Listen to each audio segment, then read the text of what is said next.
Hi everyone, how are you today? Sziasztok! Ebben a videóban is többet fogok magyarul beszélni, hogy segítsem a megértést azok számára, akik még kezdőszinten vannak a nyelvtanulásban. A videó első részében kicsit bővítjük a szókincset, a napszakokról fogok beszélni, valamint a videó másik részében gyakorlatok sora vár rátok, aminek segítségével letesztelhetitek, hogy mennyire emlékeztek a frequency adverbs, gyakoriságot kifejező határozó szavak, és az idő helyes használatára a mondatokban. Na kezdjük akkor a szókincses résszel. Ide fogom kiírni a szavakat.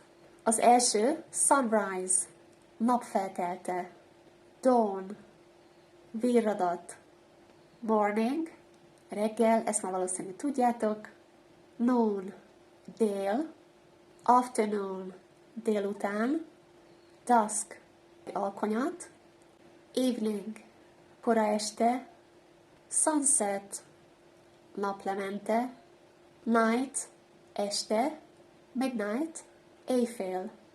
Ahhoz, hogy mondatba ágyazzuk ezeket a szavakat, kell használnunk prepositions, ezek az előjáró szavak, at vagy in. Szerintetek melyik szavakat kell az at előjáróval, és melyiket az in előjáróval használni? Ha szeretnétek egy kicsit önállóan dolgozni, állítsátok meg a videót, vegyetek magatok elé egy papírt és ceruzát, csináljátok két oszlopot, írjátok fel az egyik oszlop fölé, hogy at, a másik fölé, hogy in, és ezeket a szavakat, amiket itt látsz, sorold be valamelyik oszlopba a kettő közül.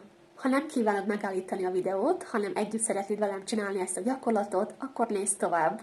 Itt jön az én két oszlopom.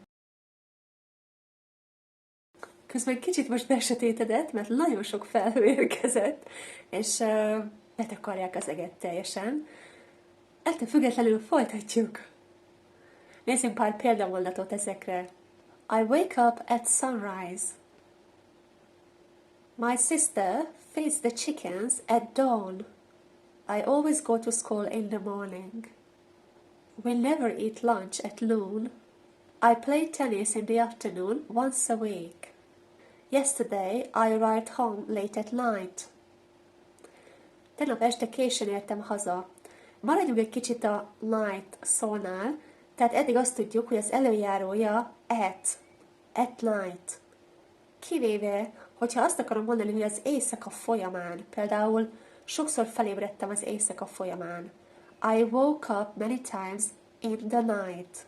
Ebben az esetben in lesz az előjáró, nem pedig at. In the morning, in the afternoon, in the evening. A the határozott névelő, ővel ejtjük, mint the, hogyha másra hangzóval kezdődik utána a szó, ebben az esetben in the morning, illetve the, hogyha magánhangzóval kezdődik utána a szó, mint például the afternoon, the evening. Akkor is mondhatod i hangzással, hogy the, hogyha másra hangzóval kezdődik utána a szó, ebben az esetben akkor, hogyha ki akarod hangsúlyozni, ki akarod emelni, nyomatékosítani ezt a másra hangzóval kezdődő szót. For example, például, it was raining cats and dogs in the morning, but now it's bright and sunny.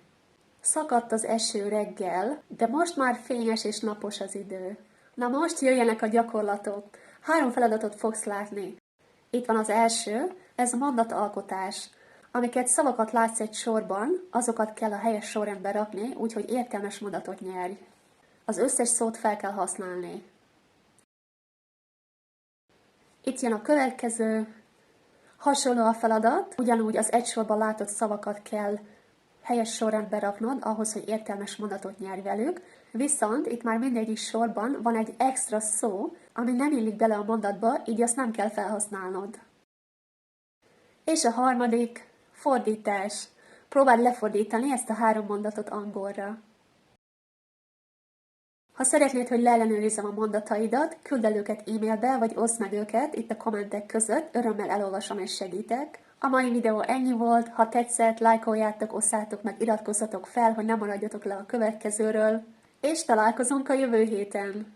Thank you for being here, thank you for watching and listening. See you in the next video. Bye for now. Sziasztok!